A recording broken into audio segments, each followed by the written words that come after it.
If Discord is giving you error code 2011, don't worry. In this video, I'm going to show you a simple step-by-step fix you can try right now.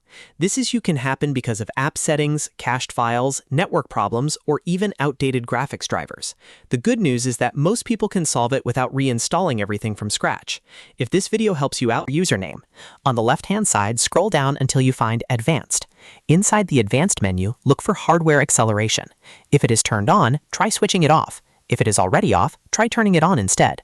This setting can affect how Discord runs on your computer, and changing it often fixes strange display or connection-related errors.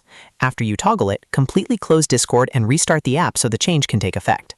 Next, we're going to reset your voice and video settings. Still inside User Settings, scroll down and click Voice and Video. Then go all the way to the bottom of that page until you see Reset Voice Settings. Click that button and confirm the reset. This will restore Discord's voice and video configuration back to default, which can clear out corrupted settings that sometimes trigger error code 2011. Once that is done, close the settings page and check whether the issue is gone.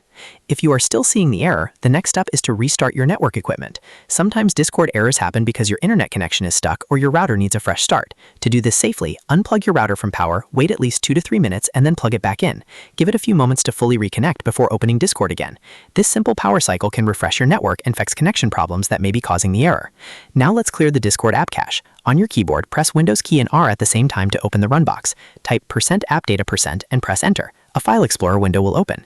In that folder, find the Discord folder. Before deleting anything, make sure Discord is fully closed in the background. Then delete the Discord folder contents or remove the Discord folder itself if needed. This clears out temporary files that may be corrupted and interfering with the app. After that, relaunch Discord and let it rebuild the files it needs. If the problem still continues, the last major fix is to update your graphics drivers. Open the website for your graphics card manufacturer, whether that is NVIDIA, AMD, or Intel. Download the latest driver for your system and install it carefully. Outdated graphics drivers can sometimes cause Discord to behave incorrectly, especially when hardware acceleration is involved. After the update is complete, restart your computer and test Discord again. By following these steps in order, you should have a much better chance of fixing Discord error code 2011. Start with hardware acceleration, then reset voice settings, restart your router, clear the cache, and finally update your GPU drivers. One of these solutions usually gets the app working again. If this tutorial helped, make sure to like the video and subscribe to the channel so you don't miss more easy tech fixes. Thanks for watching, and I'll see you in the next one.